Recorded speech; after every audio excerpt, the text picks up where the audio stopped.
उसके बाद आर्टिकल 239 का डबल ए, एक और क्या कहते हैं आपका हुआ 69th कॉन्स्टिट्यूशन अमेंडमेंट करके जो है ये आर्टिकल डाला गया था, और इस आर्टिकल के तहत जो है दिल्ली को विधानसभा दे दी गई थी।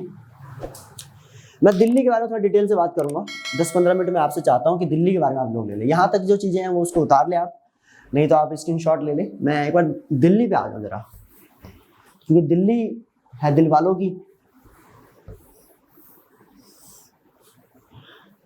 और दिल वालों के बारे में थोड़ी सी बात एक्स्ट्रा होनी जरूरी है भाई।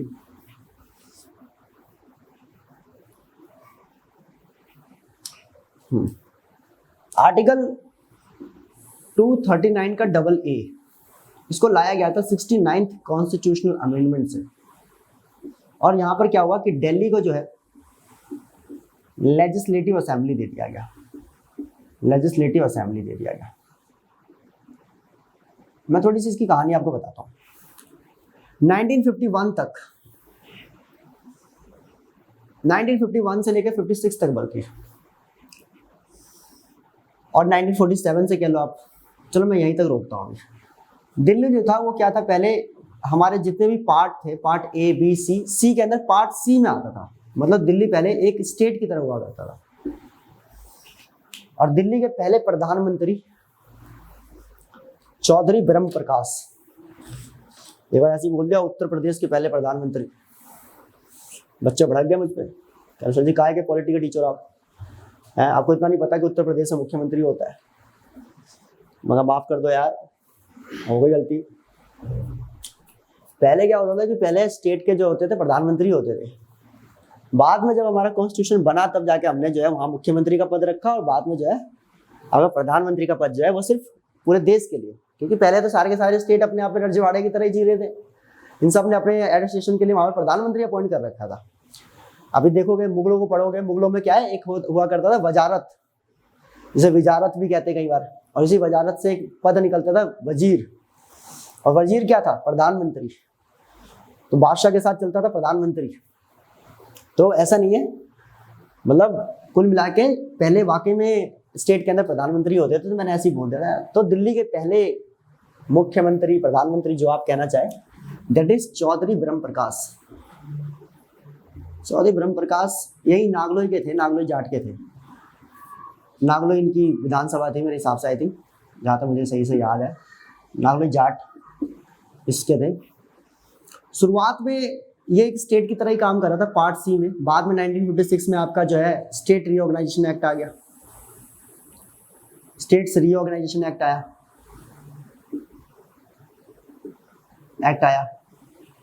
1956 में। और उसके बाद जो है आपने देखा होगा 14 स्टेट्स और 6 केंद्र शासित प्रदेश बने, यूटीज बने, और दिल्ली जो है 6 यूनियन टेरिटरीज में से एक यूटी बन के उभर के सामने आया। ठीक है, 6 यूनियन टेरिटरी में जो है एक यूनियन टेरिटरी क्या था, दैट इज दिल्ली। उसके बाद क्या हुआ, उसके बाद 1963 के अंदर जहां तक मुझे आइडिया है, पुडुचेरी को शायद स्टेटहुड दे दिया गया था, और स्टेटहुड कह रहा हूं यार, लेजिस्लेटिव असेंबली मिल गया। तो इस वजह से दिल्ली जो है, दिल्ली भी निगाहें बना के देख रहा था कि यार हमें भी मिल जाएगा, हमें भी यार लेजिस्लेटिव असेंबली दे दो, इतना बड़ा क्षेत्र है, इतना बड़ा एरिया है, इतनी पॉपुलेशन है। उस टाइम भी पॉपुलेशन ठीक ठाक ही थी, 60-70 लाख की पॉपुलेशन होगी, ठीक ठाक की पॉपुलेशन थी। तो इन्होंने कहा कि यार हमें भी दे दो, हमें भी स्टेटहुड दे दो, लेकिन दिल्ली देखता रह गया, दिल्ली को कुछ नहीं मिला। 1966 के अंदर मेरे हिसाब से जहां तक आइडिया है मुझे, आपका जो है दिल्ली एडमिनिस्ट्रेशन एक्ट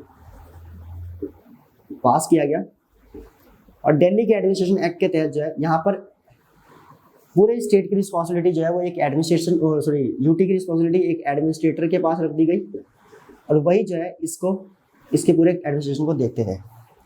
बाद में देखते देखते जो है 1966 तक लगातार लंबा चलता रहा। दिल्ली को विधानसभा की मांग के लिए कोई नहीं मिला कि जो इनकी मांगों को पूरा कर सके। बाद में जो है आपका इस मांग को समझने वाले, जिन्होंने दिल्ली के इस मांग की मांग भरी, वो आपका जो है 1987 में बाल कृष्ण एक कमेटी थी, उसकी रिपोर्ट आई। तो बाल कृष्ण की एक committee that is known as 1987 के अंदर राजीव गांधी के समय में।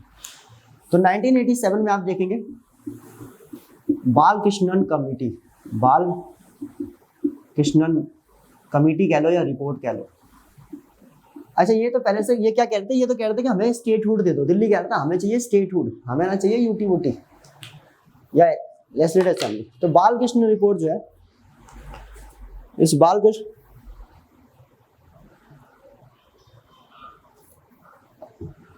ओके बालकृष्ण कमेटी ने जो है उसे ऑन कर दो।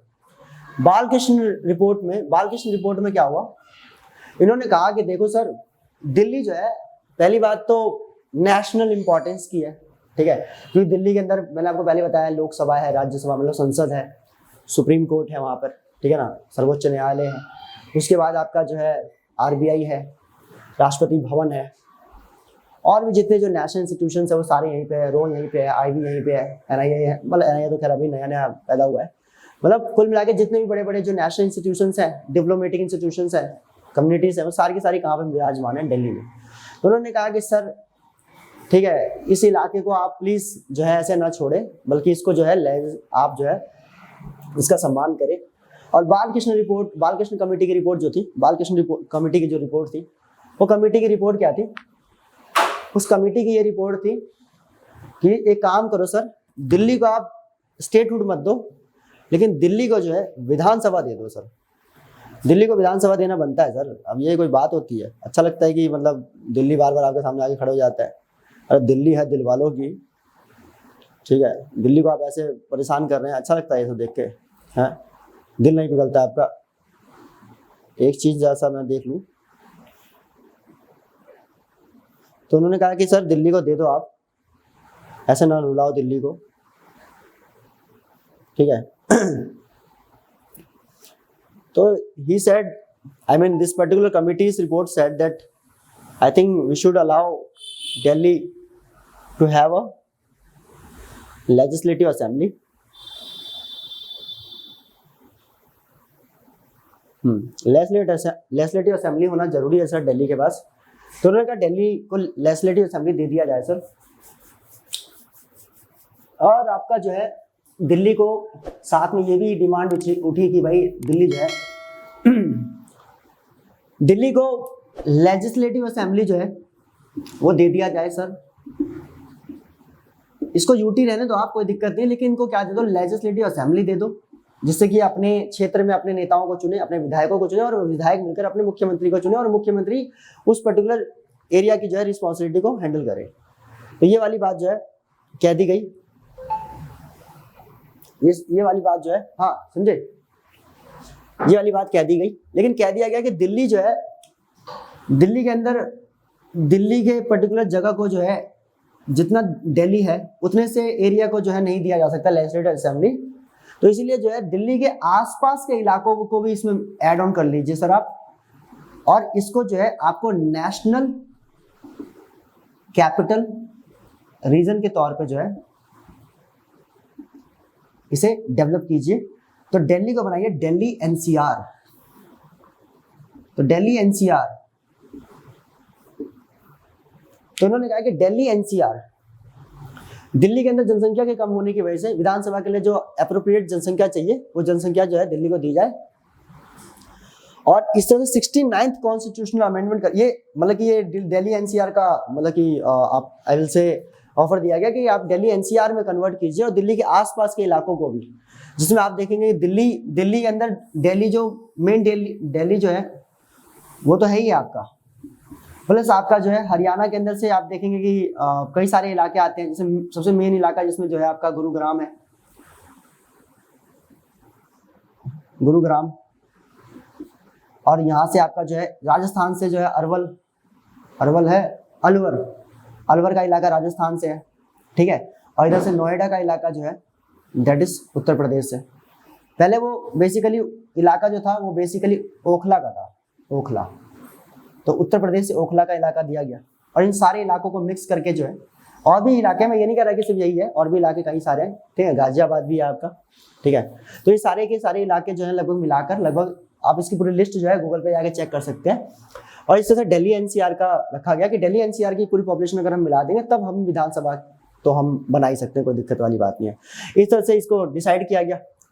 और फाइनली 1992 के अंदर आप देखेंगे कि जो है एक आपका कॉन्स्टिट्यूशनल अमेंडमेंट पास किया गया, 69th कॉन्स्टिट्यूशनल अमेंडमेंट करके जो है दिल्ली को दिल्ली एनसीआर बना दिया गया, और साथ में जो है इसको लेजिस्लेटिव असेंबली भी दे दी गई।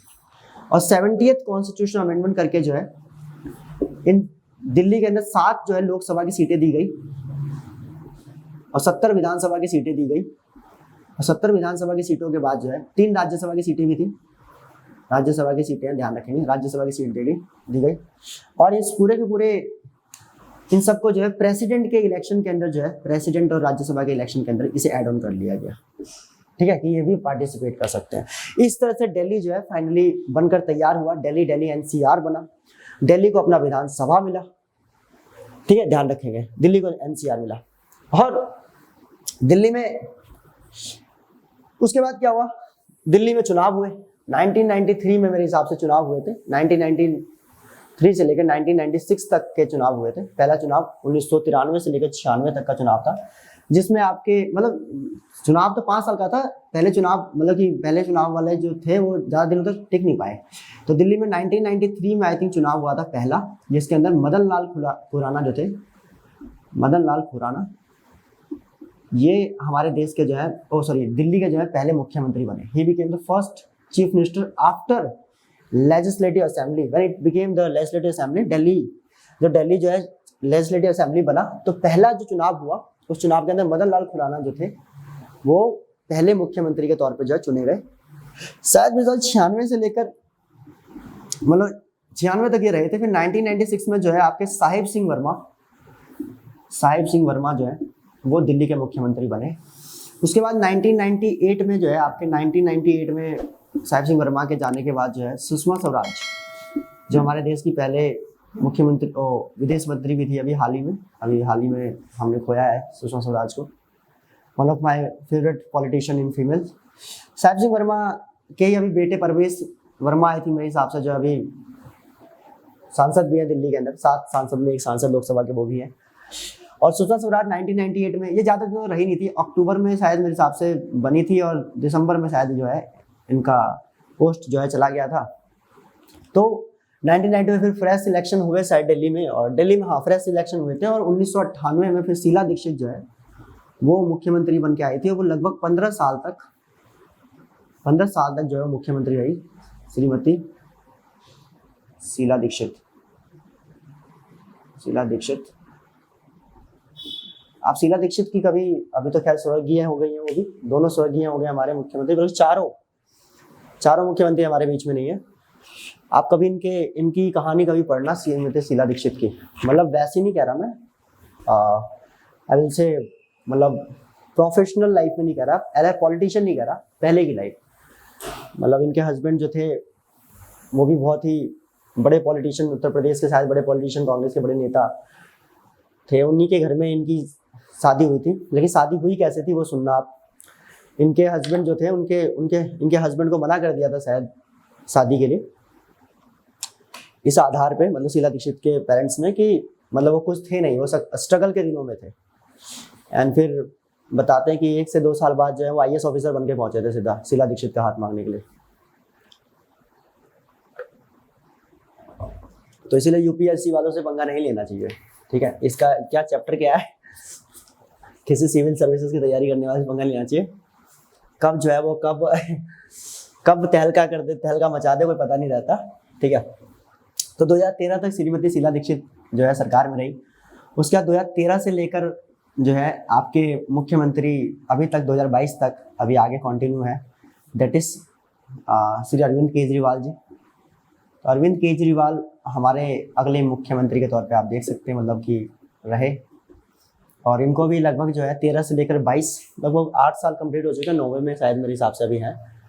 तो अरविंद केजरीवाल, उसके बाद आपको पता ही होगा अन्ना का आंदोलन हुआ, और उसके बाद कैसे अरविंद केजरीवाल सिविल सोसाइटी के सारे बड़े बड़े लोग जो उतरे, उनमें हेड थे वो श्री अरविंद केजरीवाल ही है। कई जगह पे ऐसा कहते हैं कि जैसे अन्ना हजारे लेकर आए थे इन सब लोगों को, ना उल्टा है, अरविंद केजरीवाल लेके आए थे सबको, ठीक है। अन्ना हजारे नहीं लेके आए थे, अन्ना हजारे तो फेस थे, अन्ना हजारे को तो फेस बनाया गया कि सर आपकी इज्जत और आप ऐसे भी लीडर लेकर केजरीवाल ही आए थे, अन्ना हजारे नहीं, केजरीवाल थे ना। इंडिया अगेंस्ट करप्शन जो है ये केजरीवाल का जो है मतलब आई विल से कि मतलब ये प्रोग्राम था।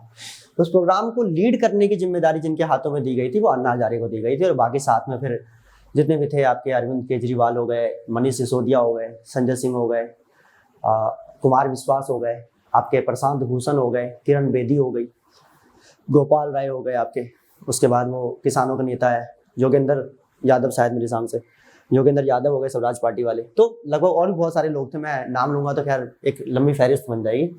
तो ये सारे के सारे, अब इसमें क्या है कि केजरीवाल जब से मुख्यमंत्री बने, तो मैंने आपको बताया था, अभी मैंने हाल ही में 2 दिन पहले किसी क्लास में कहा था कि 2015 में जब ये आए तो उन्होंने देखा कि दिल्ली का खजाना खाली है और दिल्ली में चीज़ें महंगी है, दिल्ली में हर सेक्टर में लोग परेशान हैं, चाहे पानी को लेकर, स्वास्थ्य को लेकर, शिक्षा को लेकर, कहीं पे भी कोई उन्नति नहीं है। और लगभग स्पोर्ट्स, पहली बार दिल्ली ने स्पोर्ट्स ऑर्गेनाइज किया, मतलब लंबे समय के बाद, कॉमनवेल्थ, उसमें भी घोटाला हो गया। दिल्ली में लॉ एंड ऑर्डर इस तरह से बुरे हालात में था कि निर्भया का रेप हुआ। तो बहुत सारी ऐसी चीजें हुई जिसके बाद जो है मतलब जिम्मेदारी केजरीवाल के कंधों पे जब आई तो ये कोई अच्छी कंडीशन में नहीं मिली थी दिल्ली ने, और इन्होंने पता लगाने की कोशिश की कि भाई पता लगाओ कि आखिर ये ऐसा हाल हुआ कैसे।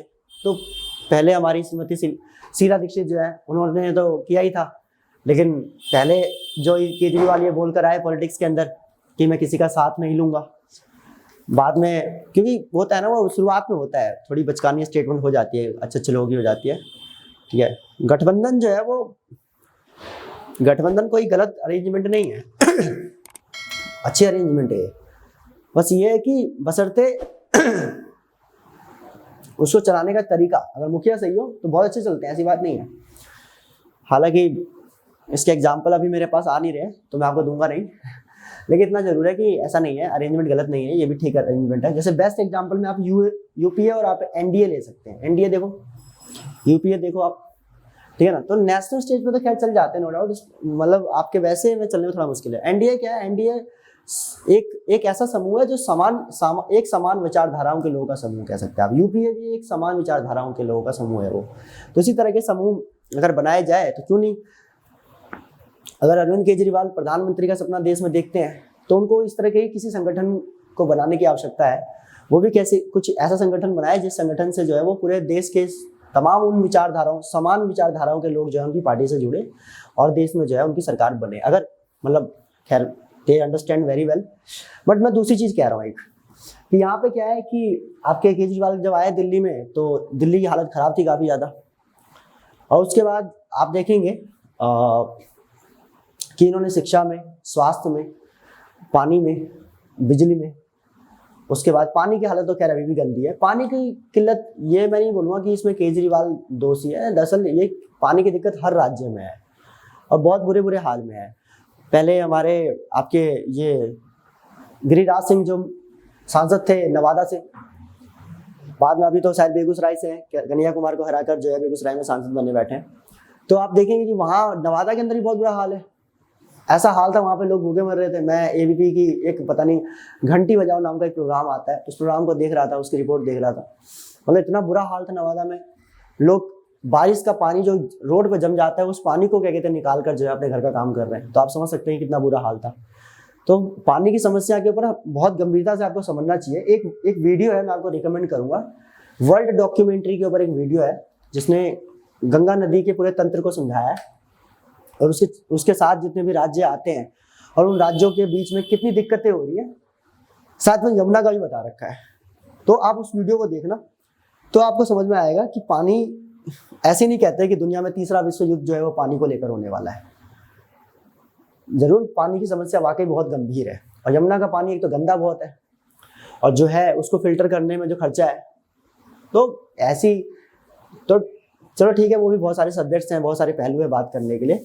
लेकिन यहाँ पे ये चीज आप नोटिस कर सकते हैं इसके अंदर कि जब दिल्ली मिली तो दिल्ली की हालत ऐसी। तो दिल्ली में इन्होंने पता लगाया कि भाई ये जो इतना करप्शन है वो करप्शन का क्या हाल है। तो उन्होंने कहा कि स्टेट के, दिल्ली के तो लोग है ही है इसमें जिम्मेदार, मतलब दिल्ली के जो कर्मचारी है, सरकारी कर्मचारी है, वो तो है ही है, लेकिन साथ में जो आपका सेंटर है, सेंटर के भी कई सारे ऐसे कर्मचारी हैं जो इस भ्रष्टाचार में लिप्त है, और उनको भी उनके, क्योंकि वो लोग जल्दी निकल जाते हैं, क्योंकि सेंटर से निकलना आसान है, सेंटर कहीं भी आपको रिक्रूट कर देता है, डिप्लॉय कर देता है।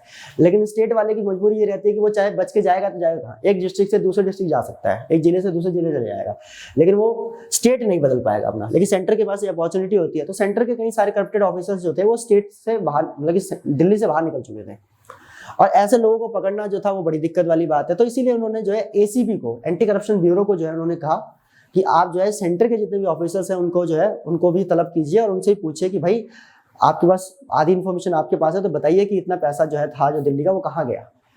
तो इन्होंने जो है 2015 में एसीबी को जो है एक्टिव कर दिया कि भाई जाओ आप जो है इसके ऊपर इंक्वायरी करो। सेंटर बीच में कूद गया। अच्छा, साथ साथ चलिए दोनों की जर्नी, इधर से दिल्ली में केजरीवाल, सेंटर में मोदी जी, दोनों साथ ही साथ आए हैं। मतलब नेशनल पॉलिटिक्स में अगर देखा जाए तो ये दिल्ली की पॉलिटिक्स में और नेशनल पॉलिटिक्स में साथ ही साथ चले दोनों के दोनों। और उधर जैसी ये बात हुई 2015 में एसीबी जो है आपका, एसीबी को एक्टिव किया, सेंटर कूद गया कि भाई एसीबी कैसे सेंटर के करप्शंस को कैसे वो हैंडल कर रहा है, सेंटर का मसला है, सेंटर देखेगा। और इसकी लड़ाई खींचातानी लगातार चलती रही। सेंटर इन पे आरोप लगा रहा था, ये सेंटर पे आरोप लगा रहे थे, दोनों आरोप प्रत्यारोप का जो है एक दौर शुरू हो गया। बाद में जाके 2015 से 2018 में, और ये 2018 में जाकर जो है आपका सुप्रीम कोर्ट ने इसमें हस्तक्षेप करके जो है अपना जजमेंट दिया। साथ में 2015 से एक मसला और, जैसे ही आए इन्होंने जो है मोहल्ला क्लिनिक के फाइल को जो है, मतलब इन्होंने मोहल्ला क्लिनिक और राशन के 2 फाइल जो थे उसके ऊपर काम करना स्टार्ट किया। पहले मोहल्ला क्लिनिक, स्वास्थ्य मंत्री जो थे सत्येंद्र जैन अभी हाल ही में ईडी के गिरफ्त में है, ठीक है। तो उनका तो समझ ही नहीं आया मुझे हिसाब, उनसे पूछा जा रहा है तो वो कहते हैं कि मेरी याददाश्त चली गई थी। अब वो आप पता नहीं क्या सीन है, लेकिन हाँ ये जरूर सच बात है कि ईडी जितने भी केसेस लेता है उन सारे केसेस का जो कन्विक्शन रेट है वो 0.5% जो है वो आपका कन्विक्शन रेट है। आप सोचो कि मतलब कि ईडी ज्यादातर क्या होता है, ईडी सिर्फ प्रेशर बनाने के लिए यूज किया जाता है, सही मायने में वो सॉल्व नहीं कर रहा केसेस को, 0.5% केसेस को जो है वो हैंडल करता है। सीबीआई का भी यही हाल है। ऐसे ही नहीं क्या कहते, मतलब सेंटर का तोता कहते हैं सीबीआई को, इतना बदनाम कर दिया है इस इंस्टीट्यूशन को पर्टिकुलर। और ऐसा नहीं है कि ये सिर्फ बीजेपी कर रही है या अभी जो सिटिंग जो गवर्नमेंट है वो कर रही है, हर गवर्नमेंट, क्योंकि बीजेपी का तो इतिहास अभी 8-10 साल जुम्मा है, असली इतिहास तो इससे पहले कांग्रेस का है। तो ऐसा नहीं कि मतलब एक तरफ, लेकिन हाँ ये जरूर है।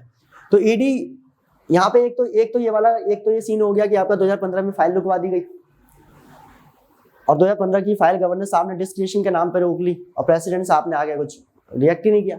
2015 से लेकर 18 तक लगातार, और बीच में इतनी बार मैंने आपको बताया था कि दिल्ली के अंदर जब केजरीवाल आया तो केजरीवाल के समय में जो गवर्नर, जो एलजी हुआ करते थे, लेफ्टिनेंट गवर्नर, उसके अंदर पहले नजीब जंग हुआ करते थे। नजीब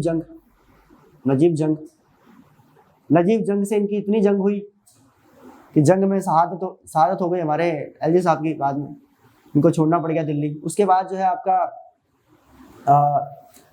उसके बाद आपके जो है वो आए अनिल बेजाल साहब, इनके साथ भी सेम रहा। और उसके बाद जो अगले एलजी आए, दैट इज अभी जो हाल ही में है, इनका नाम है नवीन कुमार सक्सेना, शायद नवीन कुमार सक्सेना। अब नवीन कुमार सक्सेना है या जो भी है आप देखेंगे, एक बार चेक कर लेना, मैं ठीक है, मैं बता रहा हूँ, सक्सेना जरूर है, इतना मुझे कंफर्म है, ठीक है। तो एक बार चेक कर लेना। अभी नवीन कुमार सक्सेना के साथ भी चल रहा है।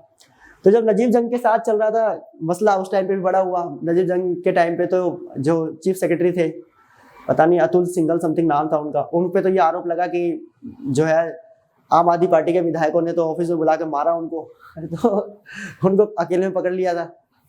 और अमानुल्लाह खां और ये आपके सोमनाथ भारती ये सब मिल गए, इन सब लोगों ने मिलकर जो है कूट दिया, ऐसा बताते हैं। अब क्या सच है क्या झूठ है वो एक अलग कहानी है, बट हाँ ऐसा जरूर कहता है कि नजीब जंग के मतलब टाइम पे चीफ सेक्रेटरी के साथ ऐसा मसला हुआ था।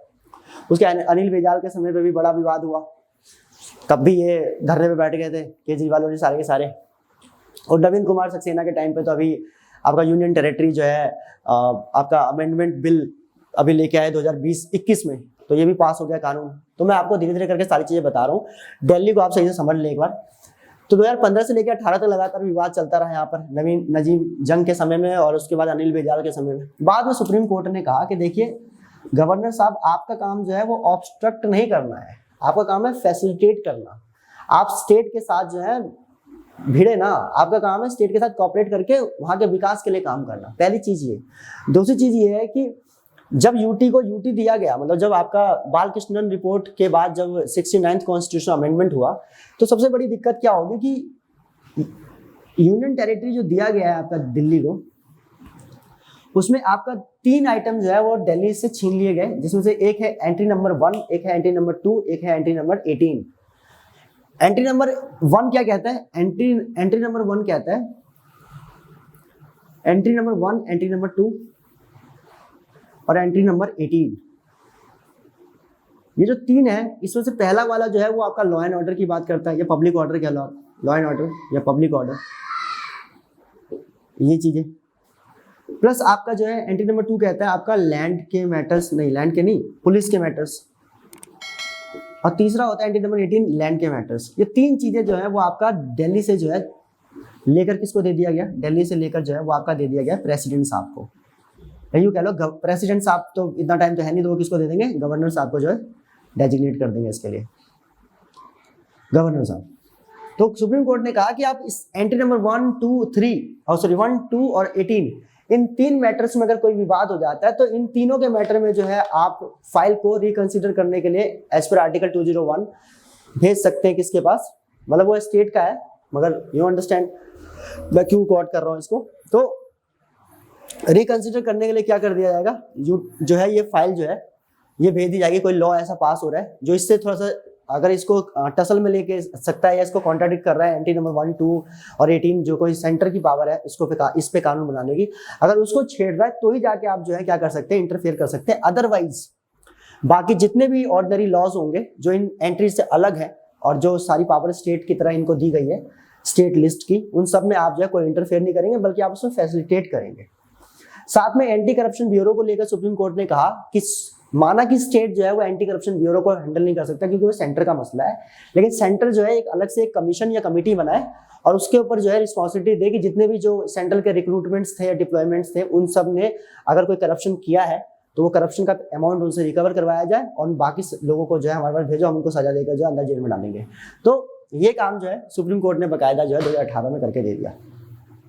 उसके बाद भी नहीं रुक रही लड़ाई। अब हमेशा देखेंगे centre Delhi, centre Delhi, centre Delhi. Arvind Kejriwal पहली बात तो बहुत ही जमे हुए खिलाड़ी हैं। वो कहते हैं I am not a politician, but मैं समझ ही नहीं पाता कि वो ये स्टेटमेंट क्या कैसे रहे।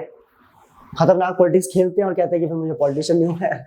मतलब इनके भी एक से एक कारनामे हैं। और मतलब सबसे बड़ी चीज जो मुझे सबसे बेस्ट चीज लगती है वो क्या है कि मतलब जो मीडिया है, मीडिया को विपक्ष की कोई पार्टी जो है वो दबा नहीं पाती है, मीडिया सबको दबा देती है विपक्ष में। अरविंद केजरीवाल की पार्टी या इनके लोगों को दबाने में मीडिया नाकाम रही है।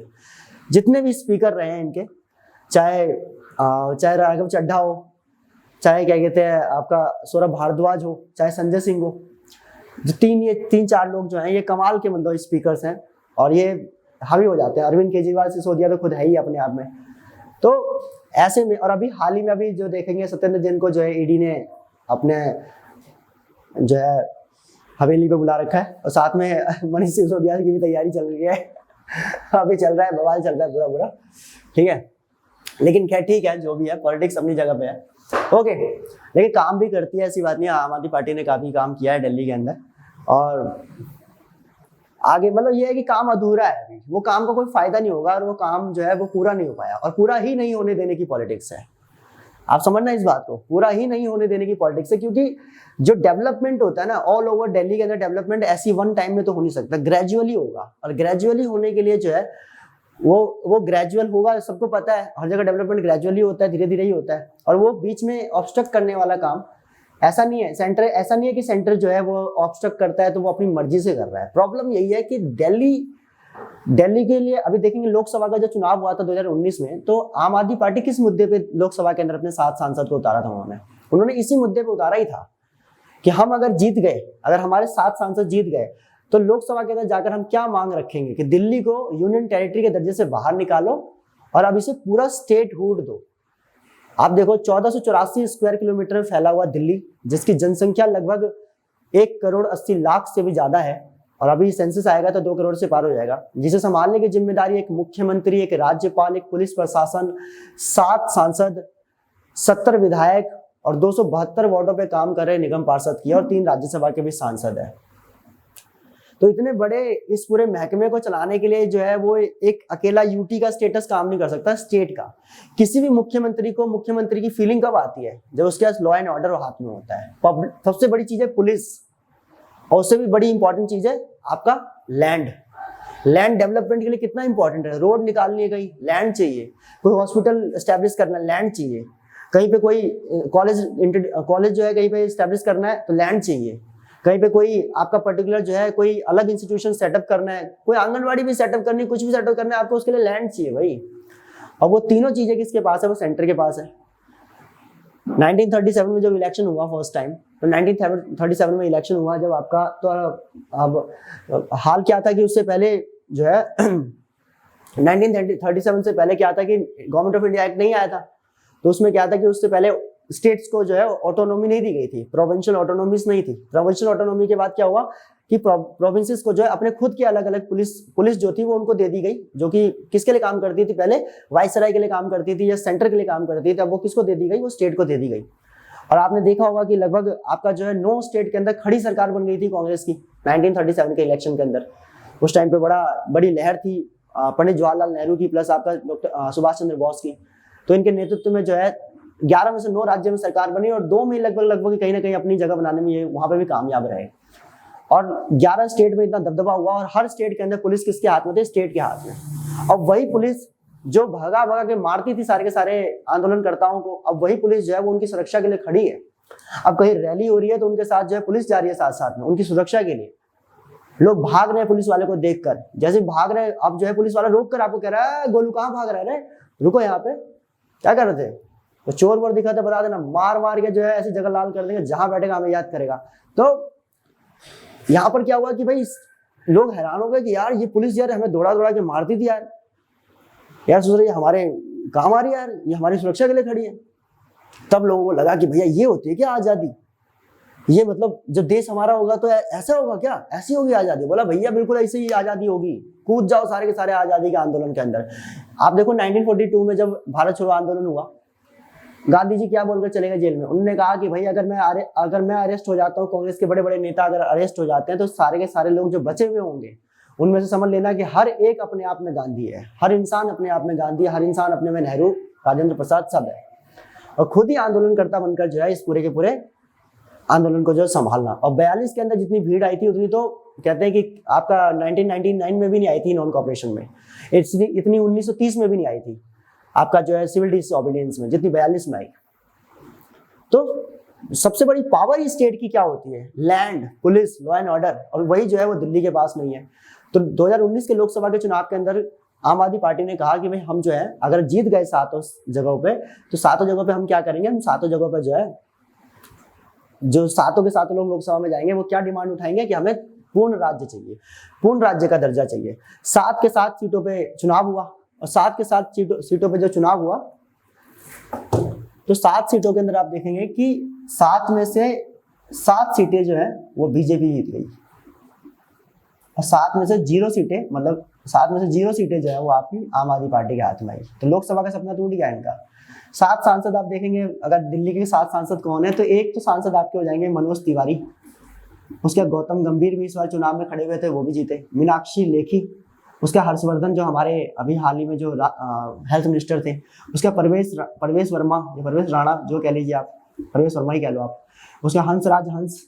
ये हंसराज हंस को सांसद क्यों बना रखा है, ये एक अपने आप में सवाल है। जिनके गाने उनके खुद के बच्चे की बर्थडे पार्टी में जो है सुने ना जाए, ठीक है, जो उनके खुद के कहते मतलब कि जो है घरों में जो है बजते नहीं होंगे जो गाने, वो ऐसे सिंगर को हमने जो है सांसद बना के क्या कहते हैं मतलब रखा है। ऐसे लोगों को दो यार, मतलब जो लोग वाकई में काम करने वाले लोग हैं, जो काम करे। ये क्या काम करते हैं? कुछ काम नहीं करते। नॉर्थ वेस्ट दिल्ली के जो है सांसद है, ठीक है, इसलिए इनके बारे में इतना कहना पड़ रहा है क्योंकि मैं खुद इसी क्षेत्र से आता हूँ, तो इसीलिए मैंने कहा यार हद हो गई, कुछ काम नहीं करवाते। ऐसे लोगों को सांसद मत बनाओ। मोदी जी से बहुत से लोग इन्फ्लुएंस है और हम भी इन्फ्लुएंस है। ऐसे लोगों की वजह से मोदी जी का भी नाम बदनाम होता है। उसके बाद जो है आपका इसके बाद अगर मैं बोलूँ एक सांसद हमारे बच रहे हैं इसमें, वो है रमेश बिधूरी। रमेश बिधूरी जो है वो भी आपके जो है दिल्ली के 7 सांसदों में है। 7 सांसद हो गए, 1 2 3 4 5 6 7, 7 सांसद जो है, ये 7 के 7 सांसद सारे बीजेपी। राज्यसभा के अंदर लेकिन 3 सांसद, वो तो खैर होना ही था। इसमें एक संजय सिंह हो गए, एक आपके एनडी गुप्ता साहब है, और एक आपके जो है ये सीए के पहले चेयरमैन हुआ करते थे, मतलब आईसीएआई के, institute of chartered accountants of India के जो है चेयरमैन पहले रह चुके हैं एनडी गुप्ता साहब। उसके बाद आपके एक गुप्ता, सुशील गुप्ता भी है, एक सुशील गुप्ता है, ये बताते हैं कि शायद मैक्स हॉस्पिटल के मेरे हिसाब से पहले एडमिनिस्ट्रेटर थे वहां के। तो ये 10 सांसद है। अब लेकिन एक बात है, दिल्ली की जनता की इस मामले में तारीफ करनी पड़ेगी। दिल्ली की जनता को जो है वोट देने का तरीका आता है। मैं इलेक्शन वाले चैप्टर में आपको बताऊंगा कि दिल्ली की जनता जानती है कि वोट कैसे देते हैं। उनको पता है कि विधानसभा के चुनाव के अंदर जो है, विधानसभा के चुनाव के अंदर कौन जरूरी है और लोकसभा के चुनाव के अंदर कौन जरूरी है। विधानसभा के चुनाव जो 2015 में हुए और 2020 में हुए, 2015 में और 2020 में जो है 70 में से 67 सीटें ले गई आम आदमी पार्टी, और 2012 में 20 में शायद 62 सीटें ले गई आम आदमी पार्टी। जबकि केंद्र में किसकी लहर हुआ करती थी दोनों समय, 14 में भी लहर थी किसकी, मोदी जी की, और 19 में भी लहर थी पूरे देश के अंदर मोदी जी की। पूरे देश में मोदी जी की लहर थी। कहते हैं कि जैसे 1 नेशन 1 इलेक्शन को लेकर अक्सर लोग डरते हैं कि नेशनल वाला ही हमेशा जो है स्टेट के लोकल मुद्दों को भी नेशनल में कन्वर्ट करके जो है सारी सीटें ले जाएगा, लेकिन ऐसा नहीं होता। दिल्ली की जनता से आप सीखे, दिल्ली की जनता जानती है कि वोट कैसे देना होता है। 2014 के इलेक्शन के अंदर जो है, 2014 में जब इलेक्शन हुए तो यहाँ पर 7 सीटों में 7 की 7 सीटें कौन ले गया, बीजेपी ले गई। और 2019 में जो इलेक्शन हुआ था तब भी 7 में 7 सीटें कौन ले गई, बीजेपी ले गई। तो मतलब लोकसभा के चुनाव में बीजेपी हावी है, लेकिन विधानसभा के चुनाव के अंदर जो है आपका केजरीवाल फिर रिटर्न कर जाते हैं। क्यों? क्योंकि दिल्ली की जनता ये बात जानती है कि विधानसभा में किसको होना चाहिए और लोकसभा में किसको होना चाहिए। दूसरी बात, अब ये इतनी कहानी के बाद एक कहानी और है कि भाई दिल्ली को आखिर क्यों नहीं दे रहे हैं स्टेटहुड। दिल्ली को स्टेटहुड दे दोगे तो अगर केजरीवाल के पास लॉ एंड ऑर्डर, पुलिस और लैंड आ जाएगा और उससे दिल्ली का विकास हो जाएगा, तो दिक्कत ही क्या है, दे दो यार। तो मैंने आपको अभी भी बताया कि दिल्ली जो है वो क्या है, नेशनल इंपॉर्टेंस की लोकेशन है। यहाँ पर जो है जितने भी आपके फेडरल इंस्टीट्यूशंस हैं, जितने भी आपके नेशनल इंस्टीट्यूशंस हैं, वो सारे के सारे कहाँ पर है, वो सारे दिल्ली में है। ठीक है, चाहे आप सुप्रीम कोर्ट ले लो, अभी बताया मैंने आपको, चाहे वो आप पार्लियामेंट ले लो, चाहे राष्ट्रपति भवन ले लो, ये सब यहीं पे है। और ये अपने आप में ये पूरी कॉलोनी है, ठीक है, छोटा मोटा एरिया नहीं है अपने आप में। उसके बाद दूसरी चीज क्या है कि आप एक बात सोचो, सेंटर अगर मान लो, सेंटर देखो, सेंटर पहली बात तो भाई ये बात की ये क्या है, ये हमारी कैपिटल है। किसकी कैपिटल है? देश की कैपिटल है। दिल्ली क्या है? देश की राजधानी है। दिल्ली किसी एक की हो ही नहीं सकती, दिल्ली सबकी है। इसीलिए दिल्ली को जो है कॉस्मोपॉलिटन कहा जाता है। कॉस्मोपॉलिटन का मतलब क्या होता है? कॉस्मोपॉलिटन का मतलब होता है जहां पर अलग अलग जगह के लोग आकर बसे होते हैं। दिल्ली वो जगह है जहां पर आपको उत्तराखंड के लोग मिलेंगे, दिल्ली वो जगह है जहां पर आपका हिमाचल के लोग मिलेंगे, दिल्ली वो जगह है जहां पर आपको यूपी बिहार के लोग मिलेंगे, दिल्ली वो जगह है जहां पर गुजरात राजस्थान पंजाब हरियाणा के लोग आपको मिलेंगे, दिल्ली वो जगह है जहां पर आपको बंगाली बहुत मिलेंगे, दिल्ली वो जगह है जहां पर अफगानिस्तान के लोग आकर रहे हैं, दिल्ली वो जगह है जहां पर नेपाल के लोग आकर पढ़ाई करते हैं, दिल्ली वो जगह है जहां पर बांग्लादेश के लोग आकर इलाज करवाते हैं। तो दिल्ली जो है वो कभी एक लोगों की रही नहीं है, दिल्ली कॉस्मोपॉलिटन माना जाता है। जैसे अमेरिका कॉस्मोपॉलिटन रहा है, इसी तरीके से हमारा जो दिल्ली है वो क्या है? कॉस्मोपॉलिटन है। और किसी एक राज्य को देकर इसको राज्य बनाकर किसी एक का हम कर नहीं सकते। जैसे यूपी वालों की, ऐसे दिल्ली वालों की हो जाएगी। तो इसीलिए सेंटर हमेशा इस बात को कंटेंट करता है कि नहीं दिल्ली सबकी है, तो दिल्ली सबकी ही रहेगी।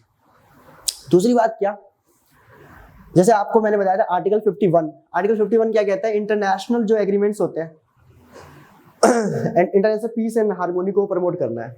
अब मोदी जी, मान लो जैसे केजरीवाल में मोदी जी की अक्सर चलती रहती है, टसल चलता रहता है, क्योंकि केजरीवाल को जो है आम आदमी पार्टी के लोग जो है प्रधानमंत्री के तौर पे देखना चाह रहे हैं।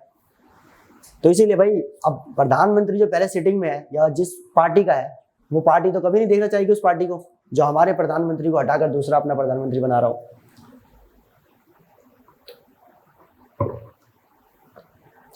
अब मोदी जी कहीं मान लो अगर स्टेटहुड दे दिया जाता, स्टेटहुड में क्या लैंड इनके पास आ जाता, पुलिस इनके पास आ जाती, लॉ एंड ऑर्डर इनके पास आ जाता। अब फ्रांस के इमैनुअल मैक्रोन जो है वो आपके इंडिया आ रहे हैं और दिल्ली में रुक रहे हैं। अब वो दिल्ली में रुक रहे हैं, उनको सिक्योरिटी चाहिए। सोचो अच्छा लगेगा कि मोदी जी केजरीवाल को फोन करके कह रहे होंगे कि यार केजरीवाल यार थोड़ा सुनो ना, थोड़ा सा यार पुलिस जो है यार क्या कहते हैं थोड़ी सी एक्स्ट्रा बढ़ा दो यार यहाँ पे। विदेश का मामला है, समझो बात को। वो कह रहे हैं ना ना हम ना बढ़ा पाएंगे, देश में रामलीला चल रही है, रामलीला में हर जगह पे पब्लिक बाहर निकली हुई सड़कों पे, सबके लिए पुलिस की जरूरत पड़ रही है, अभी हर जगह पे पुलिस डिप्लॉय है, कहीं पे आ ही नहीं सकती।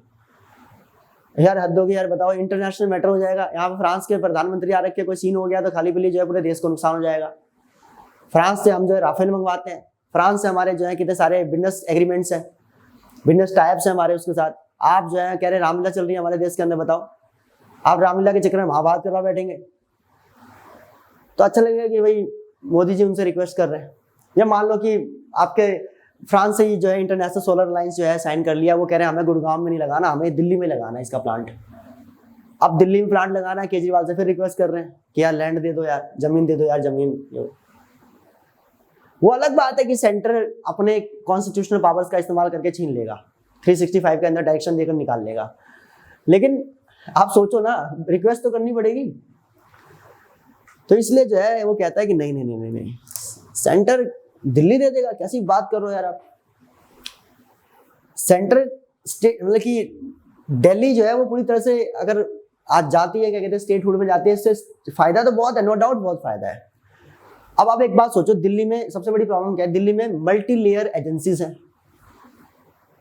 मल्टीपल एजेंसीज है, मल्टी लेयर गवर्नमेंट है, मल्टी लेयर डिपार्टमेंट्स है। आप देखो यहाँ पर, अगर आप एक एग्जांपल के लिए मैं एक बात बोल रहा हूँ, आप एक सिचुएशन को थोड़ा सा एनालाइज करना कि दिल्ली कितना कॉम्प्लिकेटेड है। इसलिए दिल्ली नेशनल कैपिटल होने के बावजूद भी जो है इतना अंडर डेवलप्ड लगता है कभी कभी। और आप रियलिटी है जिस तरह से हमारी राजधानी की हालत है, मतलब एक तो पॉल्यूशन के अंदर टॉप कर रहे हैं, बताओ हम। तो आपका जो है एग्जाम्पल एक मान लो 1 मिनट के लिए अगर ले लेते हैं, जैसे वही वाली बात है, मैंने कहा कि लैंड। अब आपका जो है लैंड, अगर मुझे लैंड लेना है, लैंड बेसिकली क्या है, दिल्ली के अंदर जितने भी लैंड्स है उसके लिए एक अथॉरिटी बनाई गई है जिसका नाम है दिल्ली डेवलपमेंट अथॉरिटी। और दिल्ली डेवलपमेंट अथॉरिटी, सेंटर कह रहा है इतना टाइम हमारे पास नहीं है, गवर्नर साहब ने क्या कर दिया, एक अलग से अथॉरिटी बना दिया। मैंने आपको बताया था गवर्नर साहब के पावर होती है इस चीज के लिए, ठीक है, मतलब लेफ्टिनेंट गवर्नर साहब के पास। तो उन्होंने क्या कर दिया, एक अलग से अथॉरिटी बना दिया और सारे लैंड्स को लेकर जो है दे दिया उनको कि भाई सारे लैंड्स के मसले आप ही देखेंगे, ठीक है, ओके। अब मुझे लैंड लेना है, या मान लो मैं छोटे लेवल पर नहीं बड़े लेवल की बात सोचता हूँ, नहीं यार छोटे पे सोचना पड़ेगा। अब मान लो कि लैंड लेना है, तो लैंड के लिए कांटेक्ट करो किससे, डीडीए से। हालांकि अभी प्रॉपर्टी डीलर वाले भी करते हैं काम, लेकिन कहीं ना कहीं एक जमाने में वो डीडीए के पास ही था, फिर बाद में वो सेग्रीगेट होकर जो है पहुंच गया इनके पास जो कुछ भी है। अब जितने भी लैंड्स हैं, जैसे मान लो मैं अपने हिसाब से बता रहा हूँ, आम आदमी पार्टी से बता रहा हूँ, जो यहाँ पे अभी स्टेट में गवर्नमेंट बड़े, दिल्ली सरकार। अब दिल्ली गवर्नमेंट का क्या हाल है, दिल्ली गवर्नमेंट को अगर लैंड लेना है, जैसे उनको मान लो मोहल्ला क्लिनिक लगानी है, मोहल्ला क्लिनिक लगानी है, तो उनको लैंड लेना होगा तो किसके पास जाना पड़ेगा, डीडी के पास जाना पड़ेगा, फिर वहां से लैंड ग्रांट करवाओ। उसके बाद इसी पर्टिकुलर आपका जो है लैंड के अंदर जो है, मान लो कि इसके अंदर डॉक्टर्स को अरेंज करना है, या इसके अंदर बाकी जो इक्विपमेंट्स चाहिए वो सारी इक्विपमेंट्स लेके आनी है, तो वो सारी की सारी चीजें किसके हाथ में होंगी, वो दिल्ली गवर्नमेंट के हाथ में होगी, ठीक है। उसके बाद मान लो कि यहाँ पर जो है एक डस्टबिन लगवानी है और हमेशा जो है कूड़ा यहाँ से उठवाकर बाहर फेंकवाना है, दैट इज ऑल। तो इसके लिए जो है आपको एमसीडी से कांटेक्ट करना पड़ेगा, और एमसीडी किसके पास है, बीजेपी के पास है।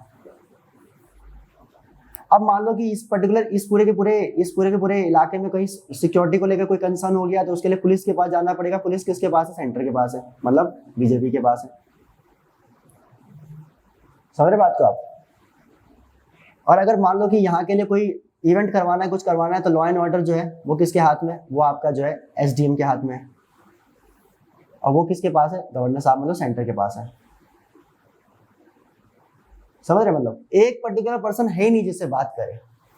जमीन खरीदनी है तो डीडीए, मकान बना लिया तो हाउस प्रॉपर्टी टैक्स देना है तो दिल्ली गवर्नमेंट को देना पड़ता है। सफाई करवानी है तो एमसीडी को बुलाओ। अगर आपका जो है यहाँ पर क्या कहते हैं, सिक्योरिटी का कंसर्न करवाना है, सिक्योरिटी का अगर ध्यान रखवाना है, तो उसके लिए हमें पुलिस के पास जाना पड़ेगा, वो सेंटर के पास है। अगर हमें लॉ एंड ऑर्डर पे काम करवाना है, यहाँ पे कोई इवेंट करवाना है, कोई अप्रूवल लेना पड़ेगा, कुछ जगह पे से लेना पड़ेगा एसडीएम साहब से, तो उसके लिए हमें एसडीएम साहब मतलब कि सेंटर के पास जाओ। तो मल्टी लेयर एजेंसीज है, मल्टी लेयर यहाँ पे जो है गवर्नमेंट है। इस चक्कर में क्या है कि लोग परेशान है, लोगों को समझ में नहीं आता कई बार कि भाई जैसे, और मैं आपको ये रियलिस्टिक बता रहा हूँ मैं। अब जैसे मान लो कि भाई ज्यादा हर कोई ये टेक्निकल चीजें नहीं समझता है, आप समझ रहे हैं क्योंकि आप इसकी स्टडी कर रहे हैं, लेकिन कॉमन मैन कैसे इस बात को समझे। अब वो तो कह दिए कि भाई अब लोग तो परेशान, लोग तो जवाब मांगेंगे किससे? केजरीवाल से। ये केजरीवाल जो है दिल्ली में एक भी नया स्कूल नहीं बनाया है, एक भी हॉस्पिटल नहीं बनाया है। लेकिन स्कूल और हॉस्पिटल बनाने के लिए जमीन चाहिए, वो जमीन सेंटर पास करेगा तभी तो, समझ रहे हैं? अब फ्लाईओवर बनाना है, रोड बनानी है, दिल्ली गवर्नमेंट कह रहा है कि यार जगह तो दे दो हमें, हम बना देंगे। ये मसला तो वो कहता है, दिल्ली कहता है कि भाई हमें स्टेटहुड दे दो, ये सारी चीजें हमारे पास आ जाएगी, एंट्री नंबर 1, 2 और 18 हमारे पास आ जाएगा। लेकिन फिर सेंटर कहता है कि यार नेशनल जो है इंपॉर्टेंस वो खराब हो जाएगी, नेशनल सिक्योरिटी का मामला भी है दिल्ली, समझ रहे हैं? और ऐसे में कोई 2001 में पार्लियामेंट में अटैक हो गया, अब हमें अटैक हो गया, उसमें हम जो है स्टेट से पुलिस मांगेंगे, तो फिर करे क्या? ऐसे में सेंटर अपने रीजन्स बताता है, स्टेट अपने रीजन बताता है। इसमें जो बेस्ट तरीका है वो क्या है, मैं आपको बता दूं इसको कंक्लूड करते हुए। बेस्ट तरीका ये है कि दिल्ली के अंदर जो है जितने इलाके के अंदर सेंटर के इंस्टीट्यूशंस हैं, सेंटर के जितने भी ऑफिसेस हैं, जितने भी डिप्लोमेटिक ऑफिसेस हैं, फेडरल इंस्टीट्यूशंस हैं, उन सारे के सारे इंस्टीट्यूशंस को क्या कर दिया जाए, उन सारे इंस्टीट्यूशंस को सेंटर को दे दिया जाए और वहां के लिए एक अलग से पुलिस की व्यवस्था की जाए। वहां का पूरा जो है लॉ एंड ऑर्डर जो है वो आपका लॉ एंड ऑर्डर वो किसके हाथ में हो? इनके हाथ में हो। प्लस जो है यहाँ का लैंड जो है वो भी उसके भी पूरा कंट्रोल किसके हाथ में हो? सिर्फ सेंटर के हाथ में हो। और बाकी जितना भी इलाका है वो सारा का सारा जो है दिल्ली को दे दिया जाए, मतलब स्टेट को दे दिया जाए कि दिल्ली उसको देखे। यहाँ की पुलिस की व्यवस्था भी इनके हाथ में हो, लॉ एंड ऑर्डर भी इनके हाथ में हो। और उसके बाद जो है, नहीं दिख रहा ऊपर वाला? कितना नहीं दिख रहा? कितना नहीं दिख रहा? ये दिख रहा है, ये इतना दिख गया ना, ये दिख रहा है, ये गोला दिख रहा है, नहीं दिख रहा? नहीं दिख रहा? अच्छा, कितना? ये कुछ नहीं दिख रहा क्या? ये दिख रहा है बस? अरे यार मैं फिर चलो ठीक है, मैं जैसे एग्जांपल में एक यहाँ दिख रहा है, मैं कह रहा हूँ कि ये पूरा का पूरा दिल्ली है। दिल्ली के अंदर इतना एरिया है जिसके अंदर फेडरल इंस्टीट्यूशंस हो गए, आपके जो नेशनल इंपॉर्टेंस के जो इंस्टीट्यूशंस हो गए, जैसे कि आपका पार्लियामेंट, ये सारी चीजें जो है, राष्ट्रपति भवन, ये सारी चीजें, इन सारी जगहों के लॉ एंड ऑर्डर्स, पुलिस और जो लैंड है, इन तीनों के मसले जो है वो किसको दे दिया जाए? वो सारे के सारे मसले जो है सेंटर को दे दिया है कि सेंटर ही देखेगा इन सब चीजों को। सेंटर के पास पुलिस हो, इस पूरे एरिया के अंदर एक अलग से पुलिस की व्यवस्था बना दी जाए, एक लॉ एंड ऑर्डर के लिए अलग से जो है एसडीएम बिठा दिया और लैंड, और बाकी जितना भी इलाका है वो सारे के सारे इलाके की रिस्पॉन्सिबिलिटी किसको दे दी जाए? स्टेट को दे दिया है, मतलब दिल्ली को। दिल्ली से पूरे इलाके के अंदर जो है इस पूरे इलाके के अंदर जो दिल्ली पुलिस होगी वो किसके हाथ में होगी? वो केजरीवाल साहब के हाथ में होगी, या मतलब स्टेट के हाथ में होगा, जो भी आगे मुख्यमंत्री बनेंगे। उसके बाद आपका दिल्ली पुलिस के बाद जो है, अगर आप कहें दिल्ली पुलिस का लॉ एंड ऑर्डर हो गया और आपका जो है लैंड हो गया, ये तीनों के तीनों किसके हाथ में हो? स्टेट के हाथ में हो, दिल्ली के हाथ में हो गया, दोनों जगह पे। लेकिन वही वाली बात है, कौन झुकेगा इसके लिए? सब कह रहे हैं पुष्पा की तरह झुकेगा नहीं खाला, तो तो ऐसे में दिक्कत है ना। तो this is the structure. I hope कि आपको दिल्ली के बारे में आइडिया लगाओ काफी कुछ, ठीक है। अब आगे की कहानी तो फिर आसान है। 239 का डबल ए था ये पूरा का पूरा। उससे मैंने आपको दिल्ली के बारे में सब कुछ बता दिया। जो दिल्ली के हैं उनके लिए भी हो जाएगा, और जो नॉन दिल्ली के हैं वो भी सारे के सारे जो है इसी को समझ सकते हैं। ऐसे तो दिल्ली सबका है, दिल्ली है दिल वालों का, और दिल सबके पास है, हिंदुस्तान में सबका ही हो गया, ठीक है। उसके बाद आर्टिकल 239 का ए बी है, ये वही है। ये कहता है कि अगर मान लो कि दिल्ली जो है, अगर कॉन्स्टिट्यूशनल मशीनरी जो है यहाँ की मशीनरी, मतलब अगर वो फेल हो जाती है, मतलब लगता है कि दिल्ली सरकार जो है वो संभाल नहीं पा रही है, तो वो सारा का सारा जो है वो कौन प्रेसिडेंट जो है यहाँ पर अपने पास ले लेंगे, और यहाँ पे क्या लगा देंगे? प्रेसिडेंट्स रूल लगा देंगे, मतलब आर्टिकल 356 लगा देंगे। आर्टिकल 239 का ए बी। हो सकता है कि फिर वो विधानसभा भी खत्म कर दे, हो सकता है कि पूरी तरह से यूटी बना दे इसे, तो जब चाहे वो कर सकते हैं इस काम को, लेकिन ऐसे नहीं, एक स्पेशल रिपोर्ट जो है उस पर मिलनी चाहिए, ठीक है। On the receipt of the report of the lieutenant governor president suspend कर सकते हैं पूरा ऑपरेशन 239 का, ठीक है। जैसे मान लो एग्जांपल के लिए 2020 में दिल्ली में दंगे हुए, 2020 में जो है दिल्ली में दंगे हुए, आम आदमी पार्टी के एक निगम पार्षद इसमें इन्वॉल्व थे, ठीक है। केजरीवाल साहब के एक, और उसमें देखा केजरीवाल कितनी चालाकी से, कितनी मतलब सावधानी से बच के निकल गए कि मेरा अगर निगम पार्षद है, मेरा अगर कोई विधायक है, अगर इसमें लिप्त पाया जाता है तो उसको सजा जो है बीजेपी या किसी दूसरी पार्टी या किसी दूसरे दल या किसी दूसरे इंसान के हिसाब से डबल सजा दी जाए। तो मतलब पहले क्लियर कर दिया कि नहीं हम है ही नहीं इनके साथ। तो 2020 के अंदर खैर ये तो है, बट देखो he is a diplomat man, ठीक है ना, वो पढ़े लिखे मतलब कि डिप्लोमेट रह चुके हैं, पहले सिविल सर्वेंट रह चुके हैं, लड़ना वड़ना नहीं जानते वो, और ना ऑब्वियस ही बात है भाई। और बड़े इंसान जो होते हैं, बड़े लोग जो होते हैं, वो खुद से कभी नहीं लड़ते, वो लड़वा देते हैं लेकिन खुद लड़ते नहीं है। तो केजरीवाल के अंदर ये चीजें इनबिल्ट है पहले से ही। सिविल सर्विसेज में ऐसा होता ही है, सिविल सर्विस में आपको पहले ये चीज सिखा दी जाती है कि भाई आप फिजिकली किसी पर अटैक नहीं करते हैं, ठीक है। तो लड़ने वाली ऐसे भी क्या कहते हैं, मतलब पर्सनैलिटी नहीं है उनकी, ठीक है। और लड़ेंगे भी तो यार मजा नहीं आएगा देखने में, तो ऐसा कोई एक्शन वाला खिलाड़ी होना तो थोड़ा मजा भी आता है देखने में। तो यहाँ पे आपका 239 का ये भी क्या कहता है, ये कहता है कि भाई जो कॉन्स्टिट्यूशनल मशीनरी फेल हुई, समझ लो कि हम फेल कर देंगे तुम्हें पूरी तरीके से। आर्टिकल 239 का बी कहता है, आर्टिकल 239 का बी, आर्टिकल 239 का बी कहता है, वो क्या कहता है कि भाई जितना भी जितने भी यूनियन टेरिटरी है उसकी पूरी रिस्पॉन्सिबिलिटी किसके हाथ में, एडमिनिस्ट्रेटर के हाथ में है। अब ये कौन से की बात कर रहा है मैं आपको बताऊंगा अभी, ठीक है, ध्यान रखेंगे।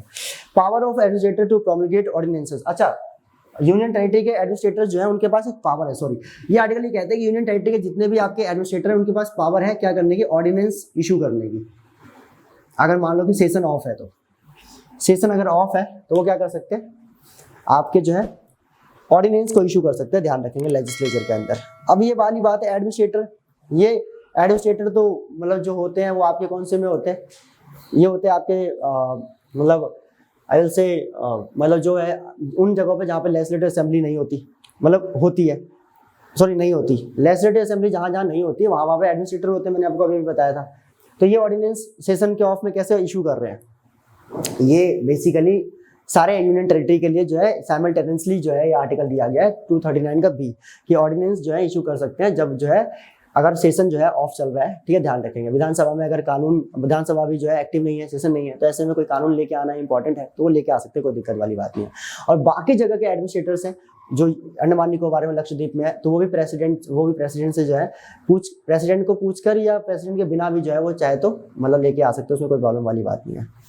इसमें कुछ मतलब वैसा कुछ खास नहीं है। आर्टिकल 240 के अंदर बता रखा है कि power of president to make regulations for certain duties, हाँ ठीक है, power of president to make regulation for certain duty.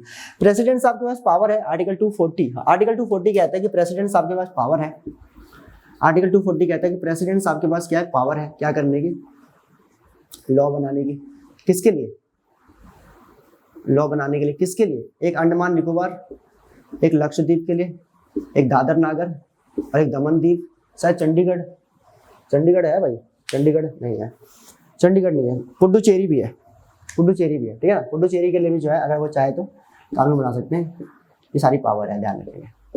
तो 240 में कह रहे हैं कि प्रेसिडेंट साहब चाहे तो इन सब के लिए रेगुलेशंस बना सकते हैं, किसके लिए, इसके पीस एंड प्रोग्रेस के लिए, डेवलपमेंट के लिए कानून बनाना चाहे तो 239 बी के अंदर जो है यूटी के अंदर एडमिनिस्ट्रेटर को दे दी गई है पावर कि आप ऑर्डिनेंस निकाल कर आप जो है इसे मैनेज करें। और यहाँ पे क्या कहते हैं 240 में कि प्रेसिडेंट साहब जो है वो हैंडल करेंगे अंडमान निकोबार, क्या कहते हैं दमन द्वीप, अगर लक्षद्वीप में अगर कोई कानून बनाना है वहाँ के पीस एंड प्रोग्रेस के लिए तो वो कर सकते हैं। 241 कहता है कि भाई यूनियन टेरिटरी के अंदर हाई कोर्ट की व्यवस्था, तो यूनियन टेरिटरी के अंदर हाई कोर्ट की व्यवस्था जो है प्रेसिडेंट साहब या सॉरी पार्लियामेंट जो है वो चाहे तो कर सकता है। आर्टिकल 241 क्या कहता है, आर्टिकल 241 कहता है कि वो चाहे तो पार्लियामेंट चाहे तो यूनियन टेरिटरी में भी क्या कर सकता है, यूनियन टेरिटरी के अंदर भी हाई कोर्ट की व्यवस्था कर सकता है। अभी तक इसमें जो है एक ही हाई कोर्ट मेरे हिसाब से जहाँ तक मुझे याद है दिल्ली के अंदर दिल्ली हाई कोर्ट, ठीक है, अभी तक यूनियन टेरिटरी में दिल्ली को दिया गया है दिल्ली हाई कोर्ट आर्टिकल 241 के तहत, ठीक है। बाकी में बेंचेस हैं बट मेन चीज ये है कि आर्टिकल 241 में जो है आपका दिल्ली जो दिल्ली हाई कोर्ट तो दिया ही गया, एक एग्जांपल तो है, बाकी आप कंफर्म कर लेंगे, ठीक है, ध्यान रखेंगे। 239 बी के अंदर बस इतना ध्यान रखेंगे, एडमिनिस्ट्रेटर जो है वो क्या लेके आ सकते हैं, ऑर्डिनेंस लेके आ सकते हैं, ठीक है, जब सेशन ऑफ है। सेशन ऑफ का मतलब ये हो गया कि देखो, अच्छा सेशन ऑफ का मतलब ये हो जाता है, अब मैं आपको थोड़ा सा मेरे कॉन्सेप्ट में वो थोड़ा सा ध्यान आया कि पार्लियामेंट के सेशन की बात कर रहा है, पार्लियामेंट का सेशन अगर ऑफ है तो पार्लियामेंट, क्योंकि यूटी तो किसके कंट्रोल में, पार्लियामेंट, और पार्लियामेंट का सेशन नहीं चल रहा, तो उस पर्टिकुलर यूनियन टेरिटरी के लिए अगर एडमिनिस्ट्रेटर साहब चाहे कि मैं क्या लेके आना चाहता हूँ, मैं जो है वहां पर आई विल से कि मैं वहां के लिए कोई कानून लेके आ सकता हूँ, जरूरी है अभी, ठीक है, तो ऐसे में क्या कर सकते हैं, वो लेके आ सकते हैं, ऑर्डिनेंस के रूप में कानून बना सकते हैं। बाद में जब पार्लियामेंट खुलेगी तो वो उसको पास कर देंगे, ठीक है, ध्यान रखेंगे। तो ये था आपका पूरा chapter, that is union territory. I hope कि यूनियन टेरिटरी के बारे में आपको कंप्लीट तरीके से आइडिया लग गया होगा, ठीक है। अगर फिर भी कोई डाउट रहता है अगर आपके पास, तो आप कमेंट बॉक्स में बताएं, जिससे कि हम उसको जो है अगली क्लास के अंदर जो है एड्रेस कर लेंगे। Thank you so much to all my कॉन्फैक्ट्स।